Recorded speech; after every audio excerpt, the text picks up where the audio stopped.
when there's a vibrational match between you and some experience that exists in the quantum field.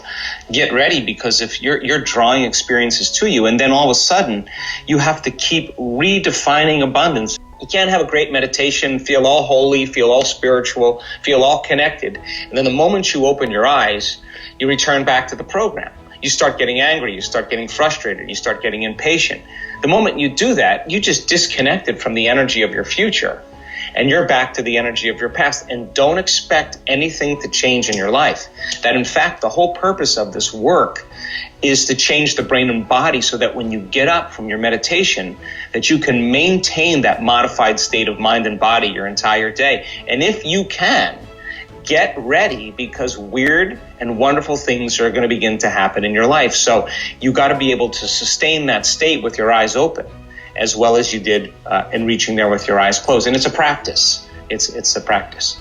When there's a vibrational match between you and some experience that exists in the quantum field, get ready, because if you're drawing experiences to you, and then all of a sudden you have to keep redefining abundance. I mean, my definition of abundance today is very different than it was just a year ago, because so many people think abundance is about money, but abundance is having more than you need. Yeah. Like having way more than you need. So all my needs are met and then some. And then when you have that experience, then what is your next definition of abundance? If you truly believe then that's abundance, is there another level? But you would never know that until you've had the experience of abundance to that point. So then all of a sudden, our definitions begin to change. Same thing with health. You see all these people, they come in and they think that they just want to get their body healthy. But what they're really doing is getting their mind healthy. And they're changing their energy. They're having all these other things going on. And they reach a point where they're so happy with themselves. They're so in love with life. They're in such a state of grace and gratitude that they could care less if they have the disease, because they're so happy with them. That's the moment disease goes away, because they're no longer the same personality. They're somebody else. The disease exists in the other person because they're thinking differently. They're acting differently. They're feeling differently. And how you think, how you act, and how you feel is called your personality. And your personality creates your personal reality. Change your personality, you change your personal reality. Most people are trying to create a new personal reality as the same personality, and it doesn't work. You literally have to become someone else. When you believe in possibilities, you believe in yourself. So many people close the door to possibilities because they're viewing their future through the lens of the past. Why? The brain is a record of the past. It's an artifact of everything you've learned and experienced in this moment. It's wired to the past. And feelings and emotions are the end product of past experiences. So most people wake up in the morning, they start thinking about their problems. Those problems are memories that are etched in their brain that are connected to certain people and things at certain times and places. The moment they start remembering their problems, they're already thinking in the past. Every one of those problems has an emotion associated to them. So they start feeling discouraged. They start feeling unhappy. They start feeling like a failure. And the moment they feel those emotions, now the body's in the past. Why? Because thoughts are the language of the brain and feelings are the language of the body. And how you think and how you feel creates your state of being. So in a sense, most people wake up and their entire state of being is in the past. So how can they see a new possibility when they're viewing their future through the lens of the past? So then I say, if you're not being defined by a vision of the future, then all you're left with is the memories of the past, and you will be predictable in your life. So people love to wait for trauma or crisis or disease or diagnosis or loss or something to go wrong in their life where they just reach their lowest point where they say, I got to change and I got to stop thinking this way. What have I been thinking about? How have I been acting? How have I been feeling? And the act of observing yourself by observation begins to disentangle you from the program, because now you're the consciousness observing the program, and you begin to objectify your subjective self. That's lighting a match in a dark place, and most people would rather turn on the TV, they'd rather get on their cell phone, they'd rather get on the internet, they would rather something outside of them change how they feel inside of them. And this work is about regulating it without anything outside of you, because when you do that, now you're free. You don't need a person, you don't need a drug, you don't need a thing, you don't need a shopping spree, a football game. You don't need any of those things. You can do it by yourself. And that's when we begin to develop this thing called unconditional love. Because our students, we've measured their neurotransmitters. Oxytocin levels, and many of our students go up hundreds of times. Oxytocin is the love chemical, and oxytocin signals nitric oxide, and nitric oxide signals a chemical called derived endothelial relaxing factor, which is a big word for causing your heart to literally swell. It causes the arteries in your heart to get more oxygen, more nutrients, more blood. It's not something mystical. It's very physiological. It's like just like when you're sexually aroused and blood flows there, the same thing is happening, but only it's happening in your heart, and you feel with a different consciousness so much love. This is where our creative center starts. This is where the beginning of our divinity. This is our connection. This is the union of polarity, the union of opposites. This is oneness, and where wholeness begins. This is where we should be creating from.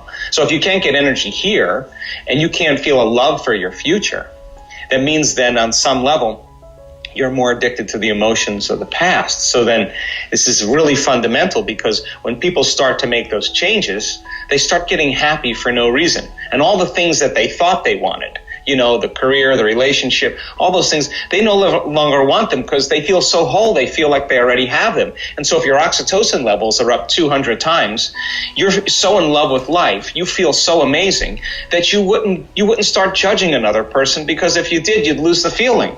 And people start figuring out, I'm just going to stop judging. Hey, that person that betrayed me 10 years ago, I feel so whole, I'm going to let them go. I got to take my attention off them, because you feel so great. You don't really care about them any longer, and that's forgiveness, but you're not trying to do it. You're not trying to be spiritual. You're not trying to be forgiving. It's the side effect of a shift in consciousness. And when energy makes it to the heart, it goes right to the brain. We've measured that enough times, and it resets the person's baseline for fear and anxiety. It begins to change the survival centers in the brain, and the person's no longer so vigilant, looking around in their outer world of what's going to change and try to control and predict it. They're more relaxed into the present moment. And of course, now things are happening around them. So the work then becomes instrumental, not just because we want people to make those significant changes, but we also want them to reap the benefits of their own efforts. And I just talked to someone this morning. Just huge manifestation happened to this woman. A lot of money, a lot of wealth. She's crying the whole bed. And she said, I'm starting to get that I created this. Now, that means then a layer of the illusion that we're powerless. We have been so conditioned into powerlessness, into hopelessness, into self-limitation. One of those experiences where you pop above the veil and you start to see that you are that powerful, wow, but not in an egocentric way, not in, hey, look at me, I'm self-aggrandizing. It's more like you're humbled, and at the same time you feel amazing. Wow, imagine if the whole world was like that. And so we're piercing this 4-minute mile. This last year in our work, all the healings, all the amazing experiences, all the mystical moments, all the transformations that are going on in people, piercing through that 4-minute mile. Once the 4-minute mile was broken, then everybody said, hey, we can all do it. And within 2 weeks, everybody started breaking that mile. Well, that's exactly what's happening. We're breaking through this veneer, this level of consciousness that says you are powerful. You could be old and be powerful. You could be young and be powerful. You could be healthy and powerful. You could be sick and be powerful. You could be anything you want and still do this. And in time, your biology begins to change, and so does your life. Imagine, listen, where you place your attention is where you place your energy. We were just talking about this at the week-long event in Vancouver just the other day.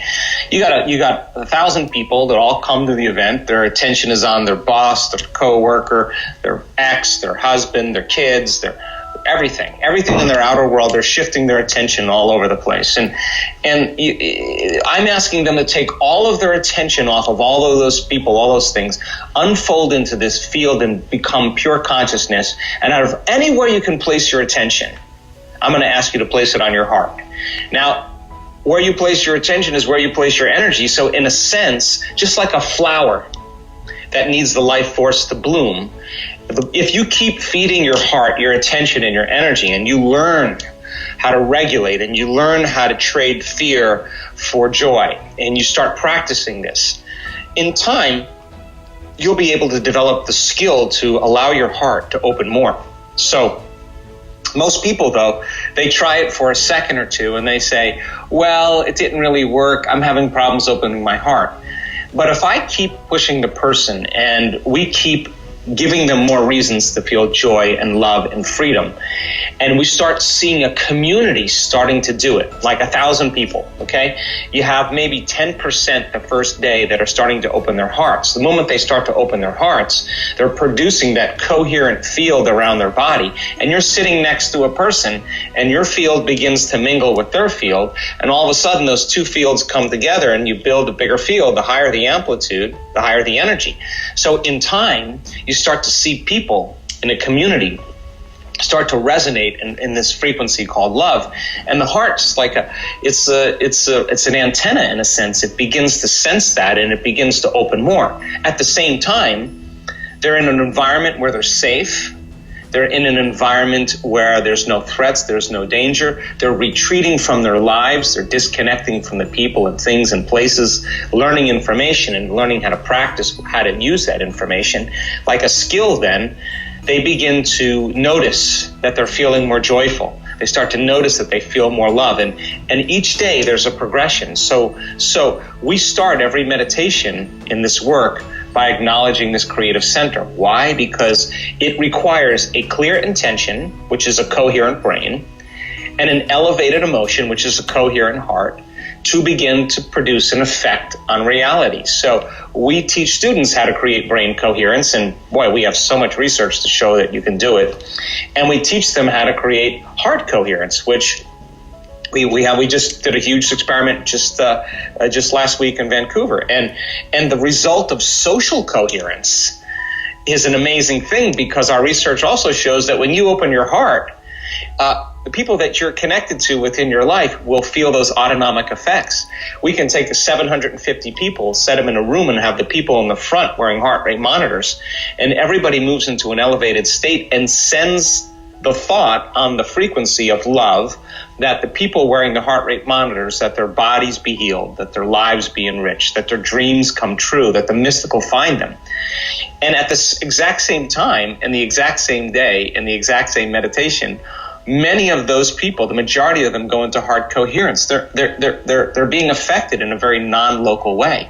So how do you change the world? Well, you get enough people in heart coherence that not only that they're just meditating for peace, they're not praying for peace, they're the living prayer of peace. They're the example of peace. They're walking their talk. They're walking the prayer. They are peace. They've reached that point where they are peace. And when you see people like that are unpredictable, like they're not normal in the way that everybody else reacts, they're giving you permission, because of mirror neurons, to do the same. And now all of a sudden you see it's something else emerging, a new consciousness, like a flock of birds all moving at the same time, or a group of fish all moving at once. That living organism gives the appearance of one big organism to predators. And now you have this indivisible kind of group consciousness. That's where we're going in this. We want to, in the living organism called the human being, we heal one another. That's what we do. We take care of one another. We exchange information. We teach one another. We shine for one another, not because we want to be better, to show people that they can shine too. That's what the living organism does. So in this age right now, the age of this living organism, selfish individuality will not sustain the living organism. This kind of collective consciousness, this group consciousness, this selflessness is what begins to feed the living organism. And now, just like the school of fish, you have this one mind, one heart, where everybody's at a whole new level of consciousness. And if you do that really well, it's going to begin to produce measurable changes in the world. And hopefully that's where we're going. I really hope you loved this video and it was helpful. So please help me make it more popular by giving your thumbs up, commenting it, and sharing on the social networks with your friends. And now it's time for our daily Complete the Quote challenge. If you're new to this, your job is to complete the inspiring quote we choose for you and write the right answer in the comments below the video. If you can give us the right answer first, you're the winner of this daily challenge. So far you were very successful, most of you knew the right answers. That's not a surprise. The most quotes belongs to Joe Dispenza, and you are all familiar with Joe's work. In the previous video we also had quote that belongs to Joe Dispenza. We were looking for two words. The quote goes like this: "We can't create a new future while we are living in..." and the correct answer was our past. So we can create a new future while we are living in our past. Congratulations to everyone with the correct answer, and to everyone that tried but didn't guess the answer. Today we also have a quote from Dispenza. The quote goes like this: every time we have a thought, we make. So we are missing for 2 words. If you know the correct answer, write it down in the comment section. Even if you're not sure what the right answer is, try and guess. And find out the right answer in the next video. If you like this video and our challenge, give your thumbs up and share this video with your friends. Spread the word. And don't forget to subscribe and hit that bell button. By doing that, you will get notification when my new video and new challenge is published. If you really like what we do here and want to support us, you can join our channel and our community for a symbolic fee and gain many other additional features. You can do that by clicking the join button next to the subscribe button, or you can click on the link in the description of this